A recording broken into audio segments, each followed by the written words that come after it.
رونق محفل سبحان اللہ نازش اہل سنت و جماعت سبحان اللہ سبحان اللہ بلکہ نازش اہل الاسلام والمسلمین سبحان اللہ سبحان اللہ مفکر اسلام شیخ الحدیث شیخ القرآن سبحان اللہ جامع المعقول والمنقول سبحان اللہ استاذ العلماء رہبر شریعت سبحان اللہ پیر طریقت حضرت العلام سید پیر عبد القادر جیلانی دامت برکاتہم العالیہ، سبحان اللہ علماء کرام، نعت خوانان شیریں بیان، سامعین محترمین، کسی لگی لپٹی اور تکلف کے بغیر یہ بات عرض کر رہا ہوں سبحان اللہ کہ ہم لوگ یہاں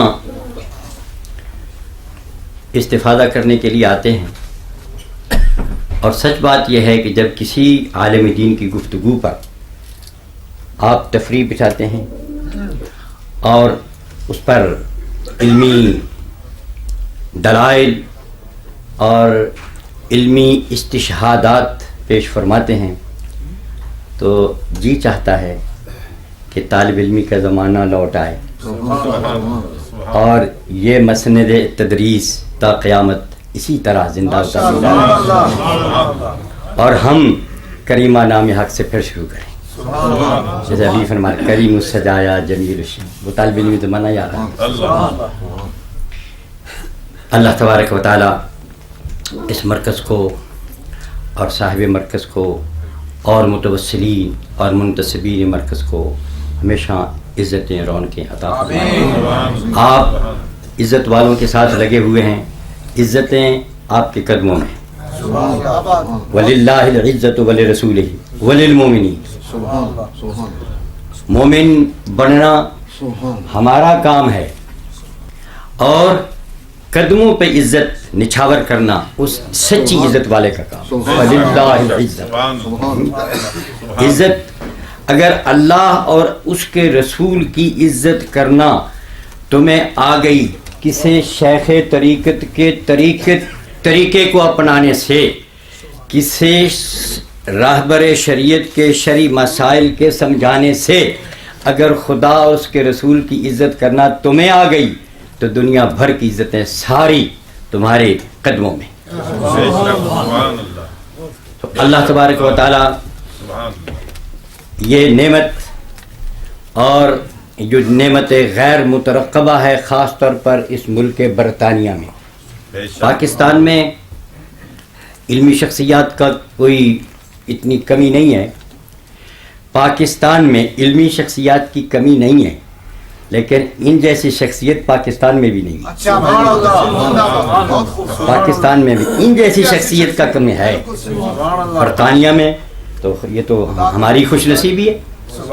اور سچ بات یہ ہے کہ میں جو کچھ بھی الفاظ کہوں گا وہ طالب علمانہ حیثیت سے کہوں گا، یہ میں اپنے دل کی بات کہہ رہا ہوں۔ جو کچھ پڑھا ہے روحانی فیض سے وہ سنانے کے لیے یہ بلاتے ہیں، ان کے بلانے کا انداز عزت بخشنے کا ہے، ان کے بلانے کا انداز عزت بخشنے کا ہے۔ ابھی کل کسی محفل میں بیٹھے تھے تو حضرت قبلہ قادمی صاحب رحمۃ اللہ علیہ وہاں کو ایک سفر فرما رہے تھے ٹرین میں، تو اوپر کوئی پولیس والا بڑے بھاری بھرکم شخصیت کا آدمی وہ اوپر وہ لیٹا ہوا تھا، تو اس نے جو کروٹ بدلی نا تو وہ تختہ ٹوٹ گیا اور وہ قبلہ قادمی صاحب کے اوپر پاؤں۔ تو اب قادمی صاحب وہ مولانا کیا کر دیا مولانا، یعنی اتنی گفتگو کے اندر شیرینی، اتنا پیار کہ ایک عام آدمی اس کو بھی مولانا کہہ کے اس نے کہا حضور مجھے معاف کر دیجیے، کہہ لگے بھائی ابھی تکلیف ہے، جب تکلیف ختم ہوگی تو پھر ہم معافی پر سوچیں گے مولانا۔ تو یہ تو ان لوگوں کی نوازش ہے، سچ بات یہ فخر کرتا جوتیوں میں بھی، اگر ملتی جگہ مجھ کو پہلو میں بٹھایا میں تو اس قابل نہیں۔ جی ان کی عزت افزائی ہے۔ تو حضرات گرامی، یہ محفل میلاد کے ایام ہیں، وقت نہیں ہے، تو میں ایک حدیث جو ہے وہ سرکار دو عالم علیہ السلام کے محفل میلاد سے اس کا تعلق ہے، سرکار کی نعت سے تعلق ہے، سرکار کی نبوت اور سرکار کی رسالت سے اس کا تعلق ہے۔ لیکن الفضل ما شہدت بہ الاعداء، یہ بات ہے۔ حضرت انس رضی اللہ تعالیٰ عنہ فرماتے ہیں ان غلاما یہودیا کانا یخدم النبی صلی اللہ علیہ وسلم، ایک یہودی بچہ سرکار کی خدمت میں آیا کرتا تھا، سرکار کی خدمت کیا کرتا تھا، فمرض، وہ بیمار ہو گیا، فاتاہ النبی صلی اللہ علیہ وآلہ وسلم یعودہ، سرکار اس کی عیادت کے لیے تشریف لے گئے۔ قربان جائیں وہ نبیوں میں رحمت لقب پانے والا، مرادیں غریبوں کی برلانے والا، یتیموں کا ملجا، ضعیفوں کا ماوا، وہ اپنے پرائے کا غم کھانے والا۔ سرکار عیادت کے لیے تشریف لے گئے تو دیکھا را اباہ یقرأ التوراۃ عند راسہ، اس کے سرہانے کھڑے ہو کے تورات کی تلاوت کر رہا ہے اس کا والد۔ اس کا مطلب یہ ہوا کہ آسمانی کتابوں کی تلاوت مشکل اوقات میں کرنا یہ شروع سے چلا آ رہا ہے، یہ پرانا عقیدہ ہے۔ سرکار دو عالم صلی اللہ علیہ وسلم نے جب اس یہودی کو تلاوت کرتے ہوئے دیکھا اپنے بچے کے سرہانے شفا یابی کے طور پر برکت حاصل کرنے کے لیے، تو سرکار نے فرمایا کہ انشدک اللہ یا یہودی، اے یہودی میں تجھے اس اللہ کی قسم دیتا ہوں جس نے مجھے سچا رسول بنا کر کے بھیجا ہے، جس نے تورات نازل فرمائی موسیٰ علیہ السلام پر، جس نے قرآن نازل فرمایا ہے مجھ پر، تو بتا تجد صفتی و نعتی و مخرجی فی التورات، تورات میں تو میری نعت، میری صفت، میرا نبی ہونا اور میرا مکے سے مدینے آنا، یہ ہجرت، یہ ساری واقعات تو پڑھتا ہے، پڑھی ہے تو نے، مانتا ہے، ملتی ہے تجھے تورات میں یہ چیزیں؟ اس نے کہا لا نجد فی التورات، ہم یہ کچھ نہیں پاتے۔ بچہ جو بیمار تھا، جو لیٹا ہوا تھا، اللہ نے اس کو ایمانی قوت عطا فرمائی، وہ اٹھ بیٹھا۔ اس نے کہا کہ یا رسول اللہ میرا باپ جھوٹ بولتا ہے، انا نجد صفتک و نعتک و مخرجک او مخرجک فی التورات، ہم آپ کی صفت بھی پاتے ہیں، آپ کی نعت بھی پاتے ہیں، آپ کی نبوت اور رسالت کے تذکرے بھی پڑھتے ہیں اور ہجرت کے تذکرے بھی آپ کے پڑھتے ہیں تورات میں سے۔ اور فرمایا کہ انا اشہد ان لا الہ الا اللہ وحدہ لا شریک، اور لا الہ کلمہ پڑھ کر کے اس نے اسلام قبول کیا۔ سرکار نے فرمایا ولو اخاکم اخا امرکم، اپنے بھائی کے معاملات کی اب جو ذمہ داری ہے وہ تم نے پوری فرمانی ہے۔ مطلب یہ ہے کہ بچہ اب جو ہے دنیا سے چلا جائے گا، اس کی تجہیز تکفین یہ تم نے پوری کرنی ہے۔ کتنا خوش نصیب ہے وہ بچہ جس نے آخری وقت نبی کی نعت کی شہادت دیتے ہوئے، نبی کی رسالت کی شہادت دیتے ہوئے، نبی کی ہجرت کی شہادت دیتے ہوئے غیروں کا بچہ ہو کر کے اپنوں سے بڑھ کر کے شہادت دے کے گیا۔ اور سرکار نے پھر سے اپنے صحابہ کو فرمایا کہ اپنے بھائی کی تجہیز و تکفین کا کام اب تم نے کرنا ہے، اب یہ ان کا نہیں، یہ ہمارا ہے۔ ایک لفظ، ایک منٹ کے لیے حضرات گرامی، یہ وہ زمانہ ہے کہ حضرت حذیفہ فرماتے ہیں ہماری مائیں ہماری اس طرح سے تعلیم و تربیت فرمایا کرتی تھیں، اگر نبی اکرم صلی اللہ علیہ وسلم کے حضور حاضری دینے میں لیٹ ہو گئے، ایک دن دو دن اور پتہ چلا، تو مائیں پوچھتی تھیں کہ تم سرکار دو عالم صلی اللہ علیہ وسلم کے حضور سلام عرض کرنے گئے کہ نہیں، سرکار کی خدمت کی کہ نہیں، سرکار سے دعائیں لی کہ نہیں، سرکار کا چہرہ جمال نبوت دیکھا کہ نہیں، سرکار کی محفل کی رونقیں اور برکتیں لوٹی کہ نہیں۔ اگر جواب ملتا نہیں تو مائیں کہتی کھانا نہیں ملے گا، پانی نہیں ملے گا اور گھر میں نہیں رہنے دیا جائے گا اس وقت تک جب تک تم محمد عربی علیہ السلام کی حضور جا کر کے صلاۃ والسلام عرض کر کے خدمت اور برکت اور سعادت کی دعائیں لے کے نہیں آ جاتے۔ حضرات گرامی، جب مدینہ شریف کی سوسائٹی ایسی تھی تو پھر یہودیوں کے بچے بھی اس سوسائٹی میں نبی کی محبت کا سبق سیکھتے تھے۔ آج سوسائٹی ہماری بدل گئی ہے، اس لیے ہمارے بچے بھی یہودیوں عیسائیوں کی سوسائٹی اور تہذیب کا سبق سیکھ رہے ہیں۔ اللہ تعالیٰ نیکی کی توفیق عطا فرمائے۔ ماشاءاللہ سبحان اللہ، کیا بات ہے،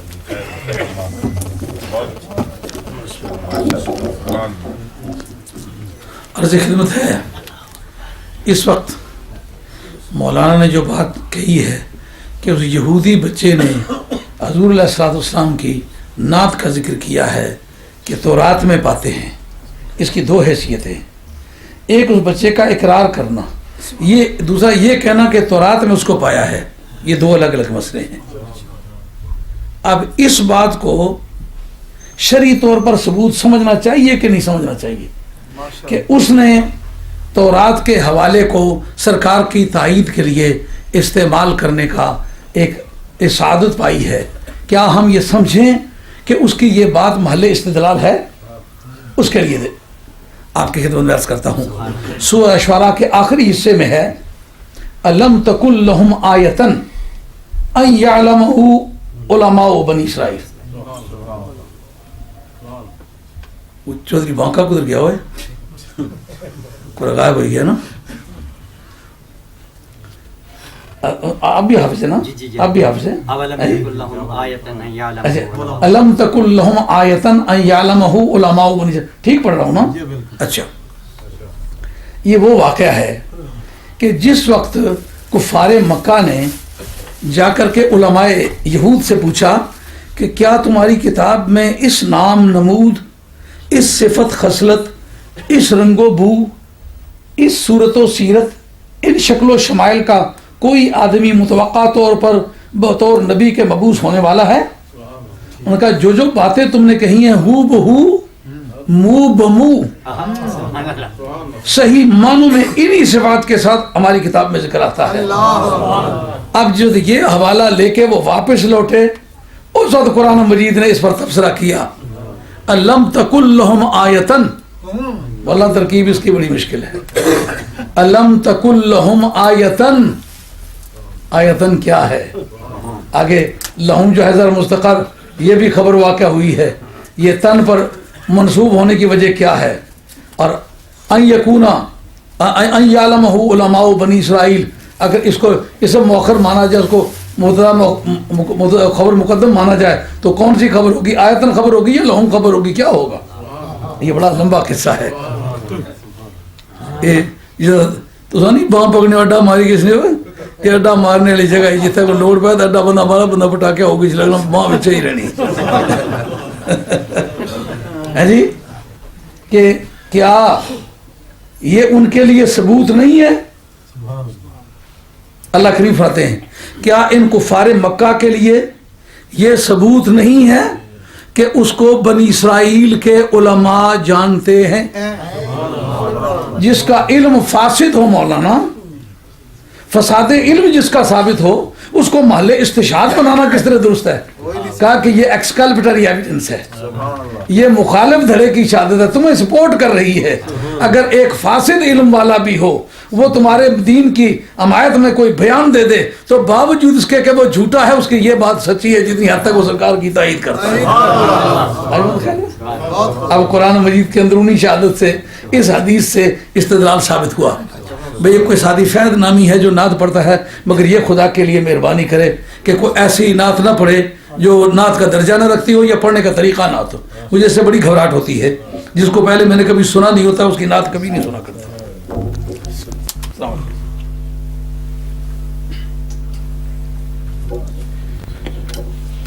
صلی اللہ علیہ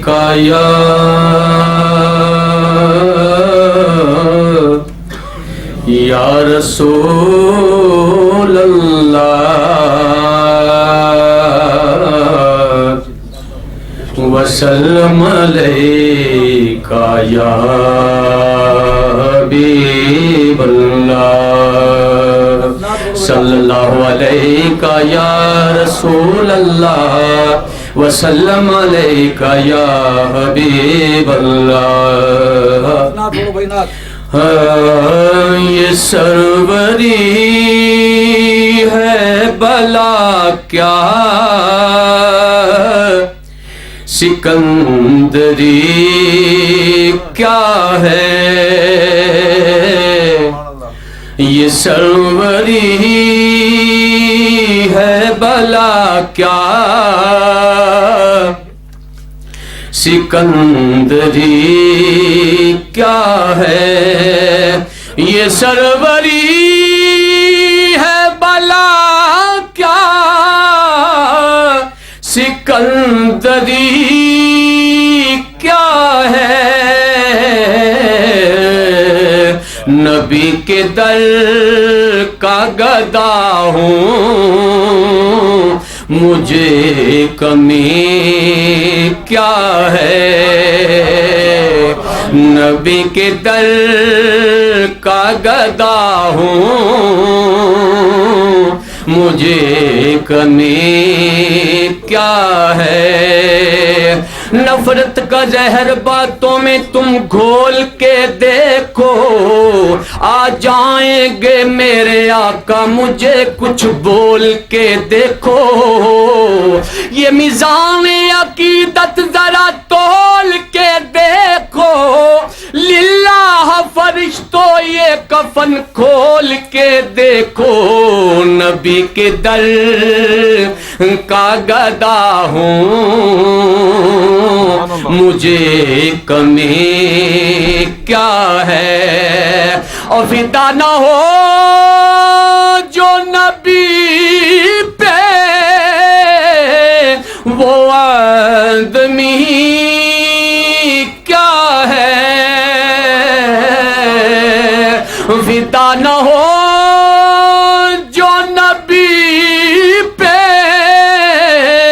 وہ امتی کیا ہے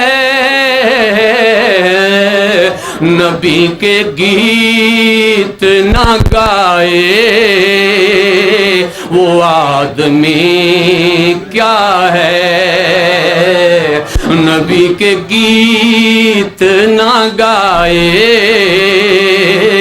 وہ آدمی کیا ہے اور نبی کی شان کریمی نہ ماننے والوں تو کی جان شان نبی دا اور تے نہ کریے ڈبے باقی اور نو اپنے ورگا آکھے او دے نوکر نوری تے خاکی جس نو خالق کول بلا کے دسے سارے راز افلاکی آزم او دے ورگا کیڑا جدے سر تے تاج لولا کی ماشاءاللہ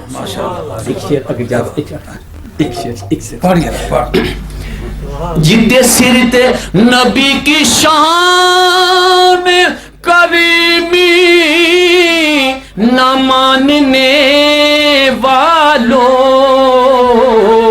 مجھے بس اتنا بتاؤ کہ کافری کیا ہے مجھے بس اتنا بتاؤ کہ کافری کیا ہے نبی کے در کے گدا ہے ہمیں کمی کیا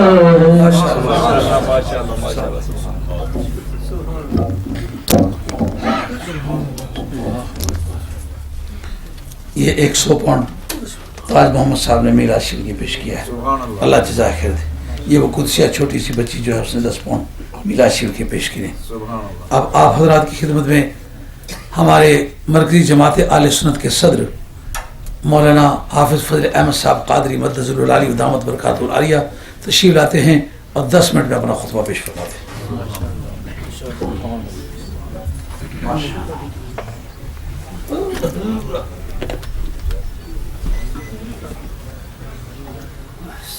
یا اللہ تو کریم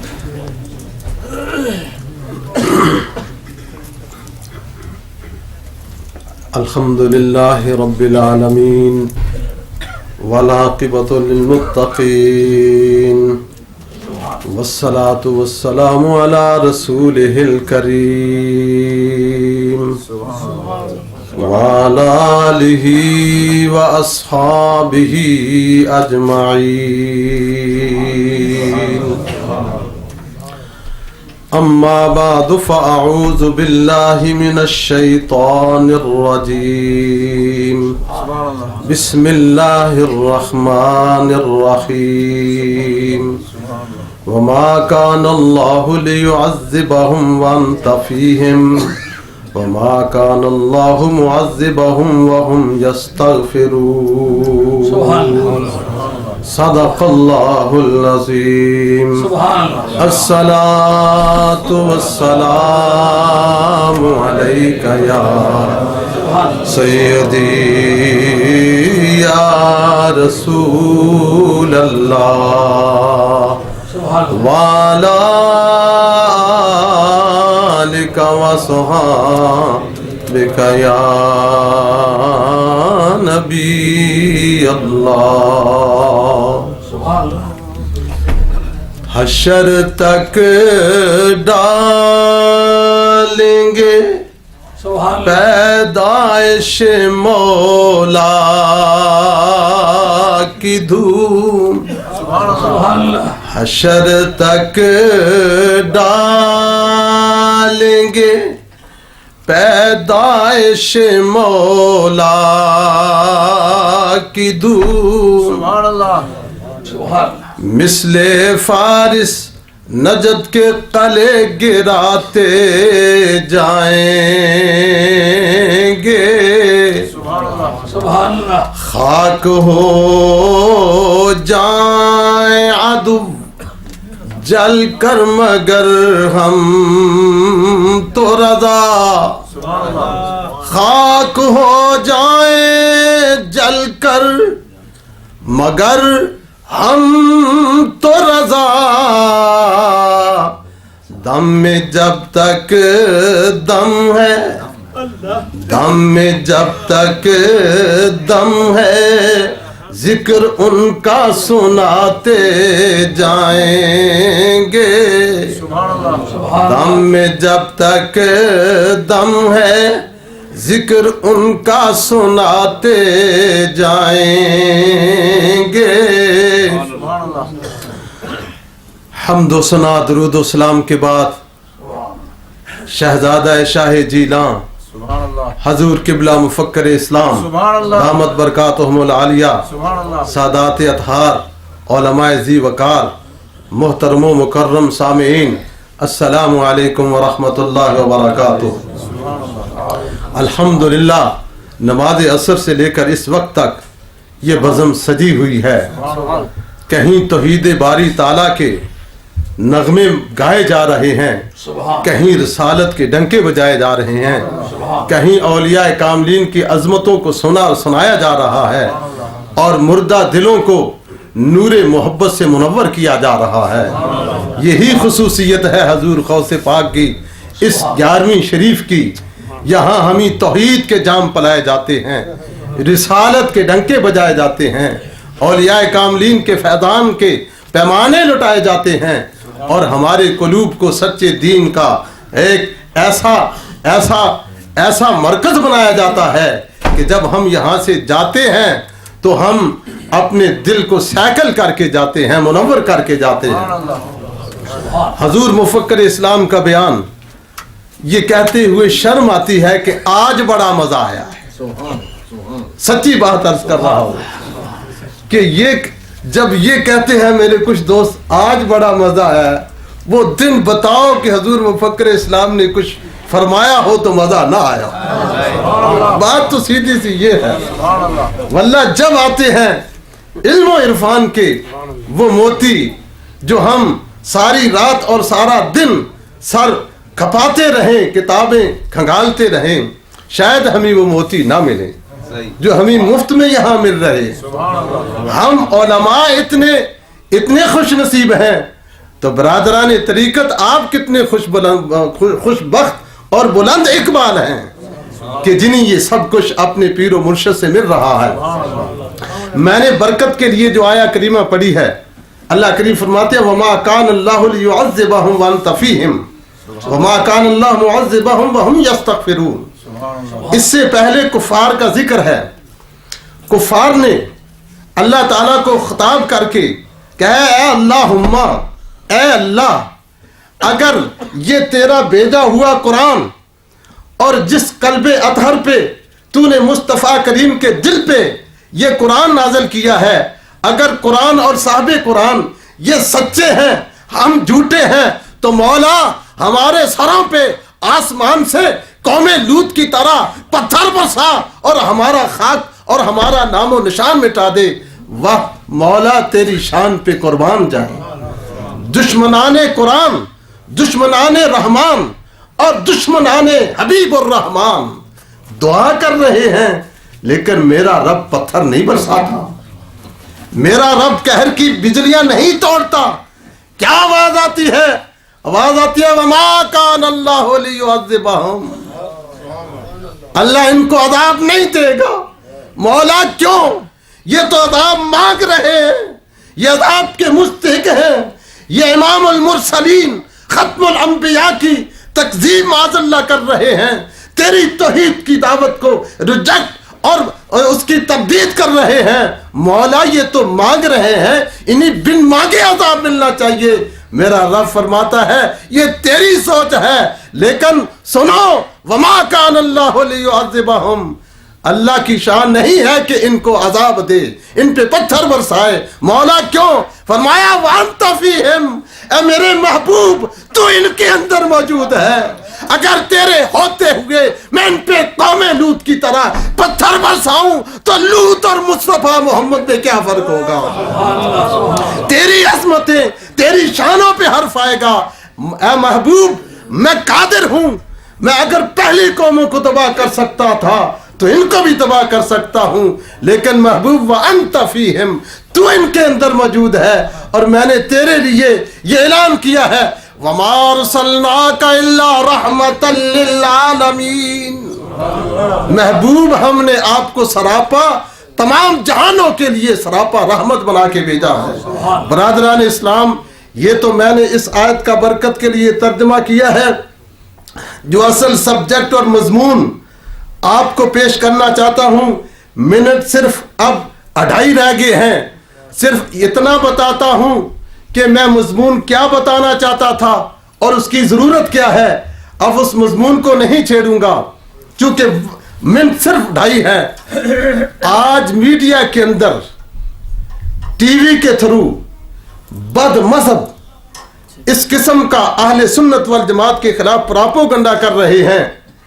ایک ہیولا قسم کا، اس کو کہتے تھے ڈاکٹر ذاکر ہیں، اور اس کو سامنے بٹھانے والا ڈاکٹر مسعود تو ایک سینسیبل آدمی ہے، سمجھدار آدمی ہے، لیکن میں نے 2 گھنٹے اس کا پروگرام دیکھا اور لائیو پروگرام جا رہا تھا، اور وہ ہر ایک سوال کے اوپر بڑی ڈٹائی سے ہر بات کا انکار کر رہا تھا۔ فقہی مسائل پہ بھی اس نے قرآن کی نصوص کے خلاف باتیں کی، اور حضور سرور عالم صلی اللہ تعالی وسلم کی عزت و عظمت کے اعتبار سے بھی اس نے 2 ٹوک فیصلوں کی شکل میں ڈٹائی سے انکار کیا۔ میلاد کا انکار کیا، حضور کی شفاعت کا انکار کیا، حضور کے وسیلے کا انکار کیا، یعنی جو بات وہ کوئی لوگ اس سے پوچھتے۔ میں آپ یہاں چلتے چلتے یہ بات بتا دوں، حضور مفکر اسلام، ہمارے نوجوانوں میں ایک یہ سوچ پیدا ہو رہی ہے کہ بھئی ہماری مجلسوں میں سرکار کی عظمتوں کے ڈنکے بجائے جاتے ہیں، اولیاء اللہ کے ان کے درجات بلائے جاتے ہیں، کوئی عملی تحریک نہیں ہے۔ یہ سوچ ایک پیدا ہو رہی ہے، لیکن میں آپ کو سچ عرض کرتا ہوں، اگر یہ ڈنکے ان محفلوں میں نہ بجیں، اور اگر ہم مفکر اسلام کی قیادت میں یہ عقائد حق کا قرآن اور سنت کی روشنی میں نہ سیکھیں، تو پھر اس قسم کے لائیو پروگرام سینکڑوں کو نہیں، ہزاروں کو نہیں، لاکھوں کو گمراہ اور بد مذہب کر سکتے ہیں۔ اس لیے میں سمجھتا ہوں، یہ میری بھی سوچ ہے، عمل کا آغاز ہونا چاہیے۔ ہم مسلمان ہیں، سنی ہیں، ہمیں نمازی ہونا چاہیے یا نہیں ہونا چاہیے؟ اگر میں نمازی ہوں تو میرا ہر دوست نمازی ہونا چاہیے، مجھے یہ تحریک چلانی چاہیے۔ اسی طرح یہ فرائض ہیں، ہماری ڈیوٹی ہے، ہم فرائض الہیہ پہ عمل کریں، اپنے ماحول کو، اپنے احباب کو، اپنی سوسائٹی کو، اپنے رشتہ داروں کو، ان کو ہم دین سکھائیں، دین کی طرف لائیں، ان محفلوں میں لائیں۔ لیکن یاد رکھیے یہ تو فرض اور ڈیوٹی ہے، لیکن یہ فرض اور ڈیوٹی دینے کے ساتھ ساتھ اسی وقت یہ فرض اور ڈیوٹی اللہ کی بارگاہ میں مقبول و منظور ہوگی جب بارگاہ مصطفیٰ کریم میں یہ منظور و مقبول ہوگی۔ تو ہمارے قلوب کو عقائد حقہ سے، حضور کی محبت سے، اولیاء اللہ کی عظمت سے اور ان تمام عقائد حقہ سے ہمارے قلوب کو منور کرنا، ہمیں یہ تمام کا تمام جو علم ہے یہ ہماری طرف ہمیں پہنچانا، یہ علماء حق کی ڈیوٹی ہے۔ میں سمجھتا ہوں کہ مفکر اسلام حضور کا یہ، جسے آپ ایک جگی فرماتے ہیں، فقیران دی کلی فقیروں کی کلی نہیں ہے. خدا کی قسم بڑے بڑے شہنشاہوں کے محلوں سے اس مدرسے اس دارالعلوم کی جو ویلیو، جو مقام اور مرتبہ حبیب کبریا اور رب العالمین کی بارگاہ میں ہے، بڑے بڑے شہنشاہوں کے محلوں کا وہ مقام نہیں ہے. اس لیے یہاں خدا کی عظمت کو بچایا جا رہا ہے، مصطفیٰ کی عظمتوں کو تحفظ کیا جا رہا ہے، اور یہاں ہمیں سچے دین اسلام کو سکھایا جا رہا ہے. تو میں یہ حضور تک اپنا یہ پیغام اور آپ تک پہنچانا چاہتا ہوں. ڈاکٹر مسعود سیاسی تبصروں کے لیے تو موزون ہے. میں 1.5 گھنٹہ حضور لائب پہ بیٹھا رہا اور میں نے پوری کوشش اور ٹرائی کی کہ میرا کسی طرح سے کنٹیکٹ ہو. میں اسے بتاؤں ڈاکٹر مسعود یہ تو ون وے ٹریفک چلاتا ہے. تو نے اس ڈاکٹر نام نہاد ڈاکٹر ذاکر کو، میڈیکل ڈاکٹر کو بٹھا کے تو قرآن اور سنت کا بے دریغ بے دردی کے ساتھ یہ جو تو آپریشن کرا رہا ہے، مزہ تب ہے اس ذاکر کو بھی بٹھا، حضور مفکر اسلام کو بٹھا. اگر یہ نہیں تو حضور مفکر اسلام کے کسی دوست کو، کسی چاہنے والے کو، کسی شگرد کو بٹھا. جب آمنے سامنے بات ہو پھر پتا چلتا ہے حق کیا ہے، باطل کیا ہے، سچ کیا ہے، جھوٹ کیا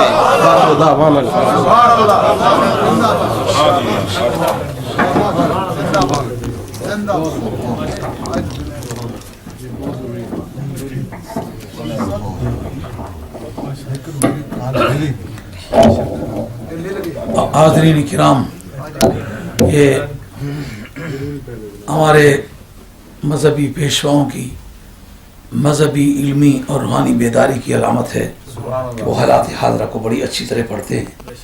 حالات حاضرہ کا جاننا یہ بھی دین کی اہم ترین ضرورت ہے. شامی لکھا ملم یکن عارفم بآل زمانی فہو جاہل. جو آدمی کرنٹ افیئرز کو نہیں جانتا وہ بھی جاہل ہے. میں اس اپنی کوتاہی کو بری طرح سے محسوس کرتا ہوں. نہ تو اخبار پڑھ سکتا ہوں اور نہ میں ٹی وی سن سکتا ہوں، نہ میں ریڈیو سن سکتا ہوں. جب یہ اس طرح کی باتیں سنتا ہوں تو بہت دلی طور پر صدمہ ہوتا ہے.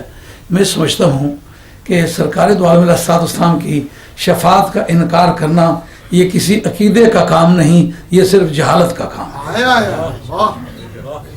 اور نبی پاک علیہ السلام کے وسیلے کا انکار کرنا کسی علمی تحقیقات کا نتیجہ نہیں، قرآن و حدیث سے بے خبری کا نتیجہ ہے. اور اس کے بارے میں جو ہم رائے رکھتے ہیں کہ وہ کوئی ہماری تحقیق کی گہرائی نہیں ہے، بلکہ صاف لفظوں میں نقش پر دیوار ہے، تشت ازبام ہے، اظہر من الشمس ہے، کوئی ہمالیہ کی چوٹیوں کی طرح نمایاں ہے. وہ تو کوئی ایسی چیز نہیں جس کو ہم نے دریافت کیا ہو. یہ تو وہ ہے جو چھپائے سے چھپتی نہیں، پردہ ڈالنے سے پردہ پوش ہوتی نہیں. یہ بدنصیبی ہے قوم کی. اب مشکل یہ ٹھہرتی ہے کہ ہمارا میڈیا سے کوئی تعلق نہیں. وہ کبھی ہم نے یہ چاہا کہ صرف ماہ رمضان شریف میں درس دیں، انہوں نے اتنے پیسے مانگے، نہ 1.25 من تیل ہوگا، نہ رادہ ناچے گی. ہمارے لیے وہ مشکل بن گئی، نہ ہم اتنے پیسے ادا کر سکیں اور نہ درس دے سکیں. بہرحال اس کے لیے تیار ہے. اس گنبد نیلو فری کے نیچے ہمارے عقیدے کی جو مخالف رائے رکھتا ہے، ہم سے بات کرنے کا اسے آقا ہم بات کرنے کے لیے تیار ہے. ہمیں اس کی کوئی پریشانی نہیں ہے وہ کس ملک کا رہنے والا ہے، کتنی لمبی داڑھی ہے، کتنے سرٹیفکیٹ اس کے پاس ہیں، کون کون سی یونیورسٹی کا پڑھا ہوا ہے. ماں کا دودھ ہے. ہم اپنے مذہب کی سچائی کو باہر طور جانتے ہیں.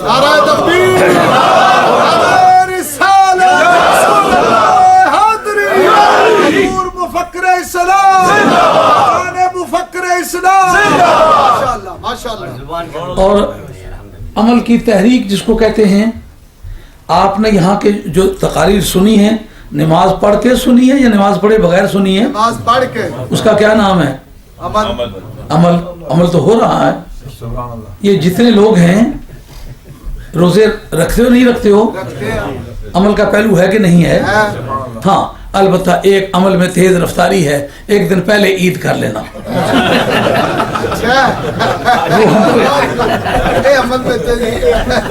ہمارے عمل میں یہ کوتاہی ضرور ہے. کیوں کہ ایک عید ہے وہ 2 دن بعد تک ہو سکتی ہے، ایک عید ہے جو 1 دن بعد تک ہو سکتی ہے.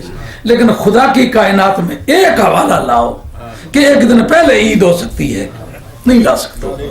اس کا نام عمل رکھا ہوا ہے. بہت خوب. حسن عمل کی قیمت حسن عقیدہ کے ساتھ ہے. ہاں ہم کیا کرتے ہیں؟